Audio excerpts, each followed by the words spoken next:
La semaine dernière, les pays de l'UE ont convenu de plafonner à 100 $ le prix du baril de diesel russe vendu aux pays non occidentaux. L'objectif est de réduire les revenus de la Russie, mais en évitant une pénurie mondiale qui ferait exploser les prix. Le plafonnement des prix s'applique au diesel russe et aux autres carburants, dont le prix de vente est supérieur à celui du pétrole brut utilisé pour les fabriquer. Les responsables de l'UE ont convenu d'une limite de 45 $ par baril pour les produits pétroliers russes vendus à un prix inférieur à celui du pétrole brut. L'Europe a régulièrement réduit ses approvisionnements en diesel en provenance de Russie, qui représente environ la moitié de ses importations. Le diesel est un facteur crucial pour les économies mondiales, car il alimente les voitures et les camions de transport de marchandises, ainsi que les équipements agricoles et les machines d'usine.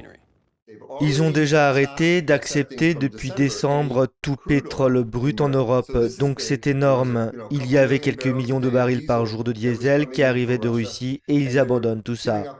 Une fois que l'on voit que cela est vraiment en place et que l'Occident est sérieux à ce sujet, cela dit aux gens en Arabie Saoudite, aux EAU et à beaucoup d'autres pays qu'il va y avoir un marché. Commençons à investir pour produire plus de pétrole et au fil du temps, vous serez en mesure d'éliminer le pétrole russe. Ils vont comprimer leur prix tous les 3 mois, ils le réviseront. C'est le plan.